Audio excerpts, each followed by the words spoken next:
الرحمن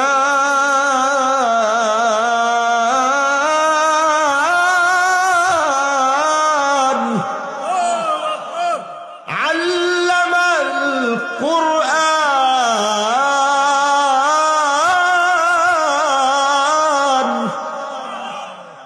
خلق الإنسان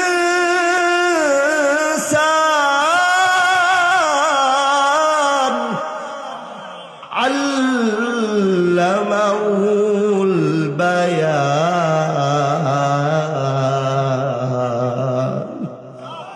ও বন্ধু, আমার দিলটা লাগাও, অন্তর লাগাও। আগেই বলেছি লম্বা কথা আমি বলবো না, সংক্ষিপ্ত কথা বলে বিদায় নিয়ে চলে যাব। এই যে তারা বলল মানিরুর রহমান, আর আল্লাহ বলে আর রহমান। আল্লামাল কোরআন খলাকাল ইনসান আল্লামাহুল বায়ান। এবার একটি কথা ভালো মতো বুঝতে হবে ভাই, কথা বেশি কঠিন না, সহজ। বুঝতে হবে, মন দিয়ে বুঝতে হবে, চিন্তা করতে হবে, খেয়াল করা লাগবে। ও বন্ধু, যখন একটা সেন্টেন্স কমপ্লিট হওয়ার প্রয়োজন হয়, আরবিতে প্রথম শব্দ হয় মুক্তাদা, আর দ্বিতীয় শব্দ হয় খবর।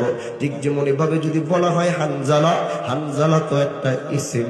হানজালা কি বসছে না দাঁড়াইছে বোঝা যাবে না, হানজালা আসছে না গেছে সেটাও বোঝা যাবে না।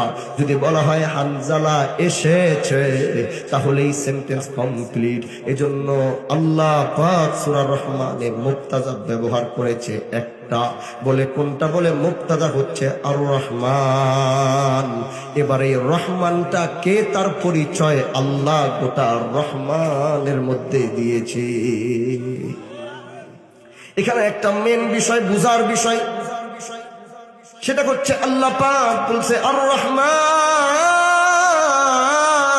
আল্লামাল কোরআন খলাকাল ইনসান। আল্লাহ যে বলছে আর রহমান আল্লামাল কোরআন, মুফাসসির ইকরাম এই বিষয়টা একটু ভালো মতো নজর দিয়ে বলে আল্লাহ এই সূরা রহমানের মধ্যে আর রহমানের পরে আল্লাহ বলছে আল্লামাল কোরআন, তারপরে বলেছে খলাকাল ইনসান।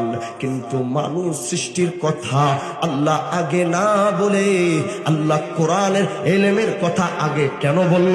একটু মনোযোগ দিয়ে শুনবেন। আর রহমান, রহমান যে আল্লামাল কোরআন, কোরআন শিখাইছে। আর রহমান আল্লামাল কোরআন খলাকাল ইনসান, রহমান যে মানুষ সৃষ্টি করে সে, কিন্তু কোরআনের কথা আগে আর মানুষ সৃষ্টির কথা